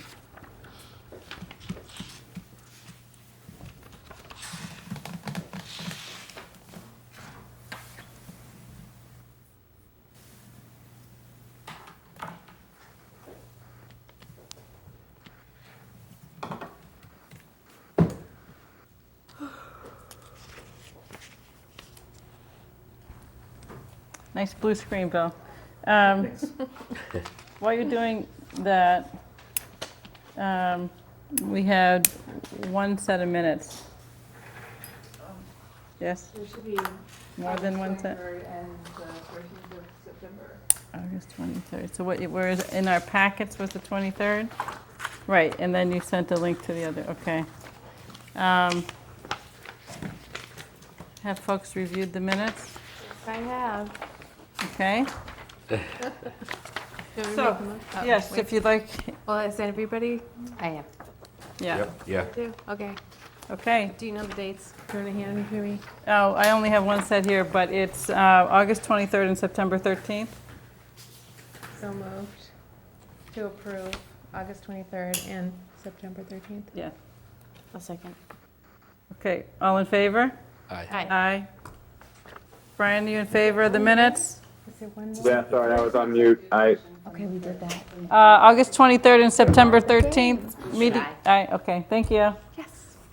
Um, We're just not used to us being organized. Happens once a blue moon. I'll just mention on this traffic mitigation committee, we're waiting for some additional information from the Board of Selectmen, so we'll talk about that next time. But it is a new committee, and they're looking for someone from our board to be on that committee. And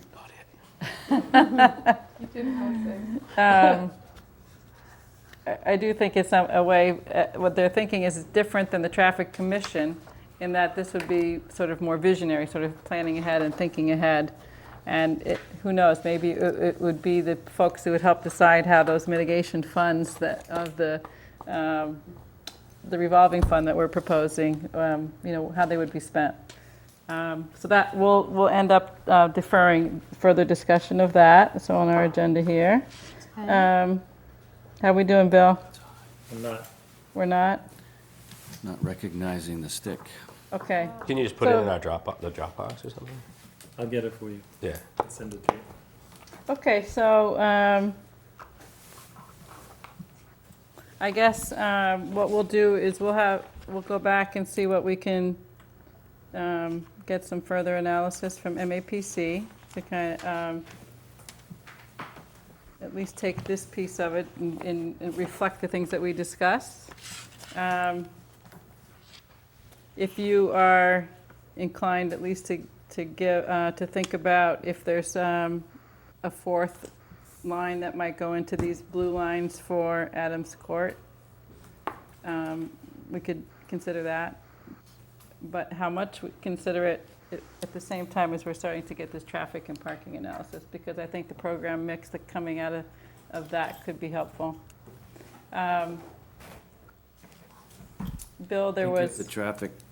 If the traffic looks at what's currently proposed on a 40R plan, and we're able to come in with something that's more of a 10%, it's gonna be a less impactful traffic. You're studying a bigger thing, so. Plus units. Well, right, I mean, they'll have a trip generation for residential that we can You can scale. Right. Okay, so are we good on this discussion then? Yes, I did want to review our timetable to manage expectations. Are we on target?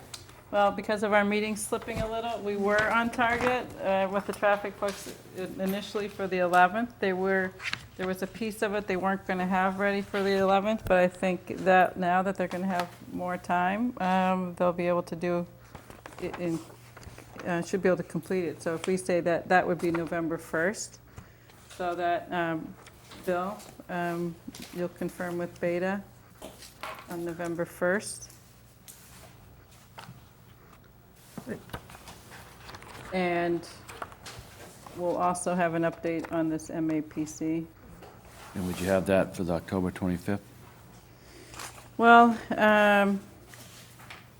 we can see about that. Or you think you'd really focus everything on this for the first? So we Yeah, had, that's fine.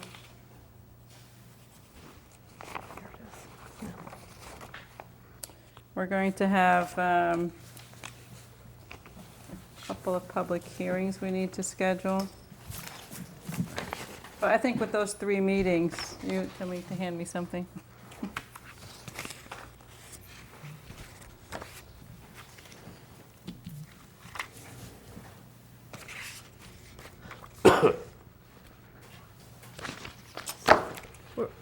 How about, well, I mean, we could do the MAPC portion. I think it's a smallish portion, maybe on the 25th, and move the traffic to the 1st. You think we can do that on the 1st? Or you think we need to, or we could do it all on the 8th? We have less on the 8th. If you have some thoughts about it in, between now and then, you we'll can reach let out. us know. And as our agendas kind of roll out, we can let you know. But it looks like now the 8th would be the bigger block of time, Okay. right? Lauren, is that what, Yes. that's the way you see it too? Okay. So let's just, let's put that in for now, okay?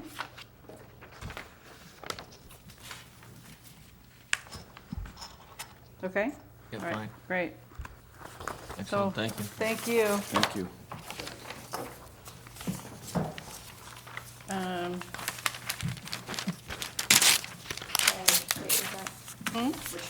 November 8th. November 8th. And we'll get back to you sooner on that, just to keep you updated. Okay.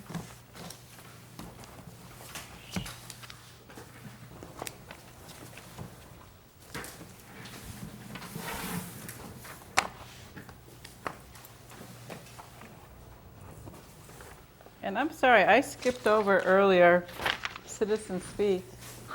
Totally forgot. So is there anybody left here who wants to address the board on something else on our agenda? Okay. And I'm sorry about that. The Milton Village build-out, I mentioned a little bit earlier, so I just want to encourage you. We got a lot of positive feedback about the analysis that was done. And Josh's presentation to go, you have a copy of the analysis, but the presentation that he gave with that, I think is useful. Background and explanation that goes with it. So if you have a chance to watch that, that would be great. I did have some thoughts. Zoning, I did hear from someone too, thinking that another architect who thinks that some people have a hard time understanding zoning, and thought that it might be useful if there could be a smaller kind of venue than the kind of big, council on aging venue. So I was thinking that either the Master Plan Implementation Committee or the Planning Board could host some smaller meetings, maybe, a series, so that we could try and keep it so it doesn't get too big, too many people, so that there can actually be, sit around a table and have a more dialogue about it to kind of go through the zoning. Or a working group, kind of what was been talked about for East Milton. So in a way, it's kind of like thinking through process that would work on these overlay districts, not just one or the other. So if you want to give that a little thought, we're waiting, again, there for the traffic analysis. And in part, it relates to the funding that we talked about last time. So we'll move on to the funding next, unless you have any questions about that. Nope. Okay. Now, we have a new chart, a revised chart. Trying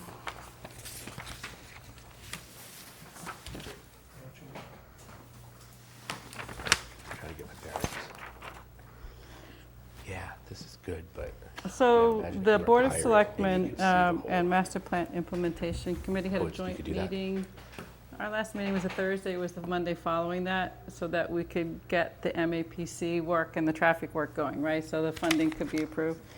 And then there were the other pieces of funding, and I explained the shortfall and the priorities, and if that, Excellent. the sense that the Board of Selectmen could find a source of funds, that it would be great if we could get all of the requests covered. So that's what they voted. So, Lauren, you prepared this, so I'm going to go through this. So the Board of Selectmen approved if we just go down on the yellow here, right? Column, they approved the additional work by Childs Engineering that we talked about really being a little bit misnomered at calling it dredge permitting and ramp design and permitting. If you want further discussion about what those are, we can do that. But they approved that funding to come from master plan funds. Okay. The Chapter 40R, they approved, there's a $4,410, which is just what's left after the other items down below, to come from the master plan funds, and then the balance to come from Board of Selectmen funds. And then also the Urban Land Institute, the technical assistance panel, $7,000 for that. The Board of Selectmen would fund that. And then they approved from the master plan the additional funds to go to the traffic difference between what was approved last fiscal year and what we have left to finish it for Milton Village. Okay. Right? Did I get that right? I'm sorry, I've been dealing with typing all over. I'm just trying to get That's what it says here. All right. Yeah. So Basically, the bottom covering line it. is everything's covered if we agree with those allocation of funds from the master plan pot of funds. So I would like to make a motion to approve $28,000 for Childs Engineering $4,410 for MAPC 40R, and $17,590 for additional scope of work from Milton Village analysis to be funded with the master plan implementation money. Is there a second? Second. That was quick. Any further discussion? All those in favor? Aye. Aye. All right, very good, great. And then, I think last on our agenda is the planning board budget, Bill? Yes. Oh, for 2020. We're gonna make it, Hard we're to gonna make it. 410. There is, we have 4 items in there. Out of the 4 items, one is personnel, wages, and salary. That's Julia's wages. That's something that is set by union contract. Under the general expenses, we have advertising, postage, office supplies, training and education, dues and membership.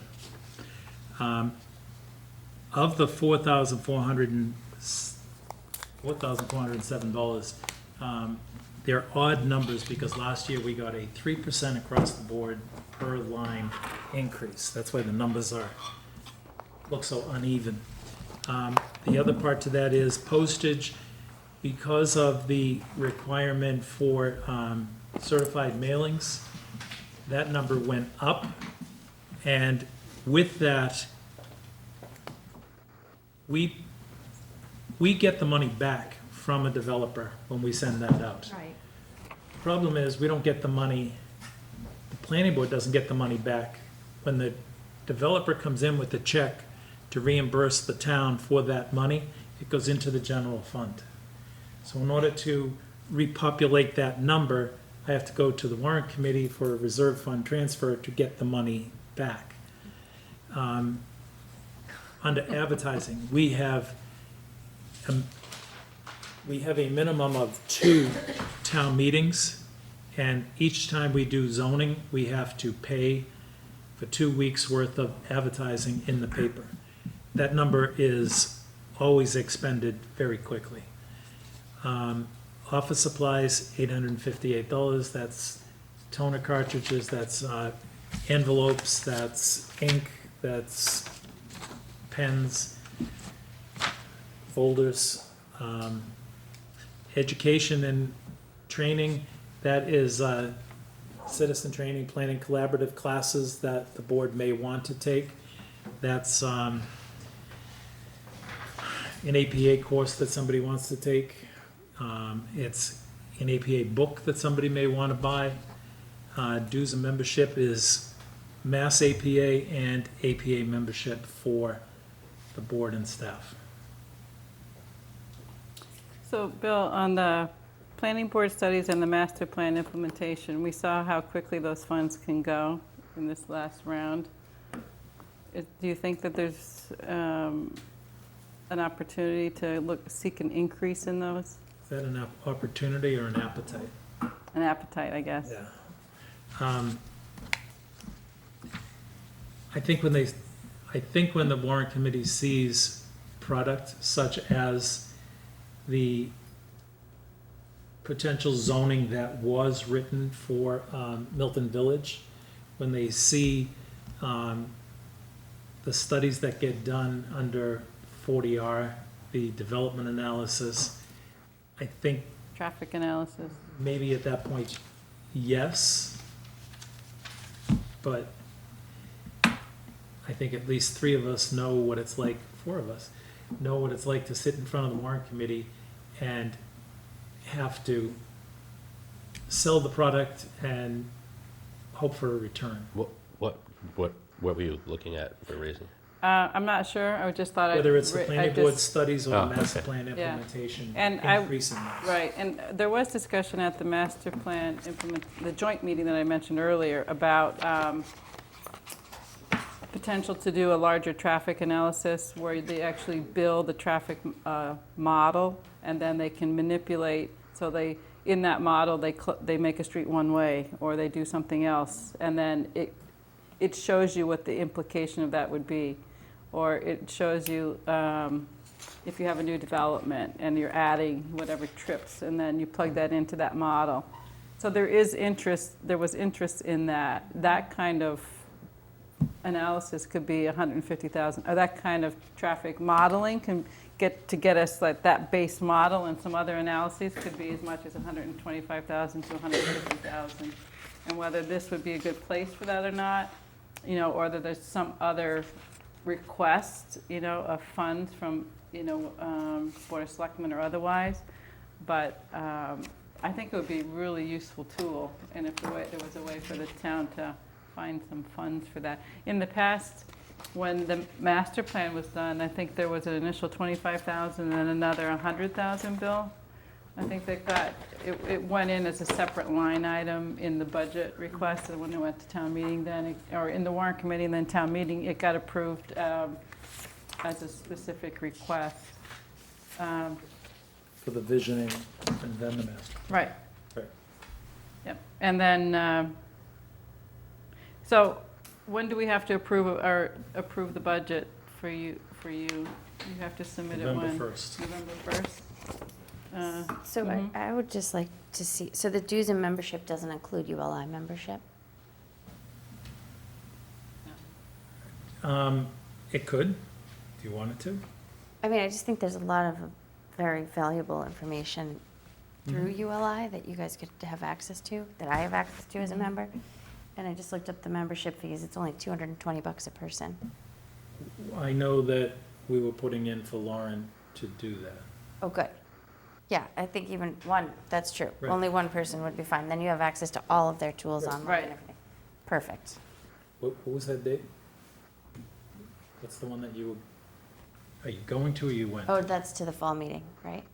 Is that what you're talking about, I went Lauren? to a different event. Oh. If you join by, you can go to the fall meeting, the one that Brian and I are going to be at on the 11th.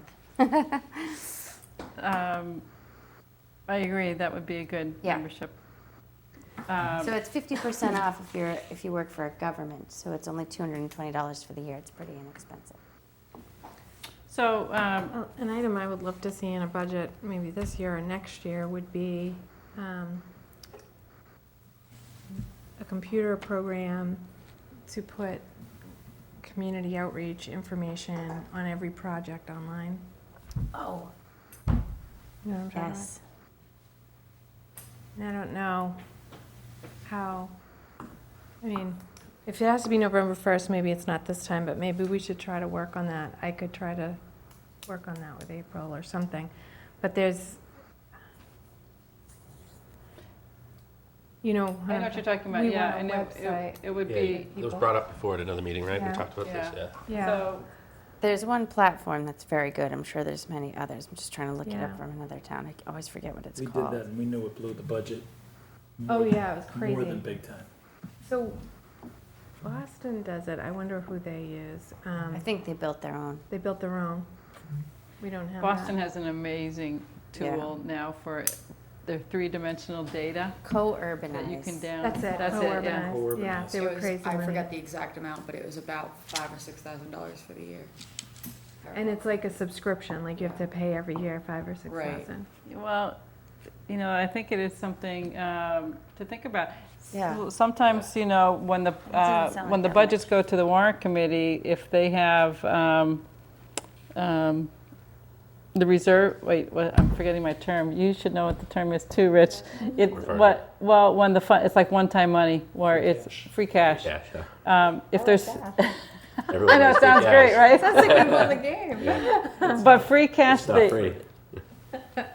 free. free cash, they don't like to use an operating budget, so if that's a subscription, they may not like to do that. But a one-time thing, like building a base to start with, it might be something that Building if there's enough one-time money available, Building a transportation model yes, could be, Yeah, and would be a build, good use for that. right.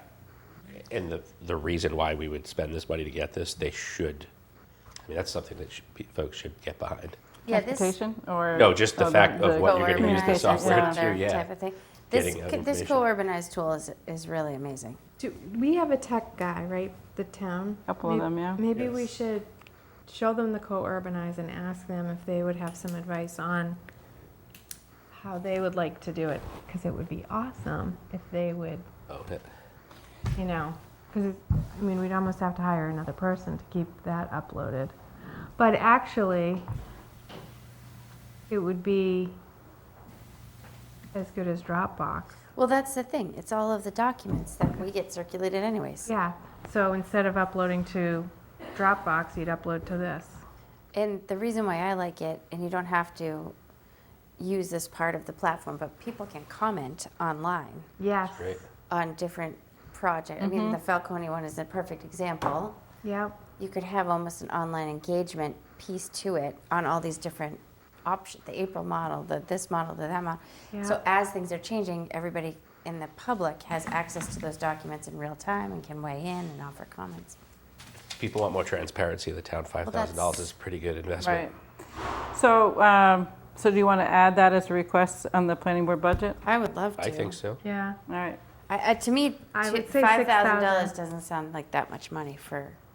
It's probably 5,000 and change, so maybe say 6,000. You know what I mean? Like if you get quoted 5,300. I mean, the small dollar amounts are the ones that get scrutinized the most, but, So we'll look up the price. Oh, we learned that at town meeting. right. So do you want me to call Co-Urbanize? No. Or Lauren did Lauren already. Okay, and what was the number they gave? I don't know off the top of my head the exact number. But it was a roughly around that. So we'll get that number, if you don't mind calling them back. And I'll then, put that- Thank you, Lauren. Yeah, so maybe we can put this back on the agenda for the 25th of October. And Bill, maybe you could speak to Mr. Dennehy or whomever you think appropriate about an appetite for bumping up either the, or both of the planning board studies and the master plan implementation. And we can talk about at the master plan committee meeting, Lauren, about that amount when we meet on the 15th, right? The 16th. 16th, sorry. Okay. Anything else? Motion to adjourn? Second. I need one. I All need right, one. good, you got it. You did it? Motion You got to it. adjourn. Second. Okay, all in favor? Have a good night. Thank you. Thanks, Take the Brian. microphone off.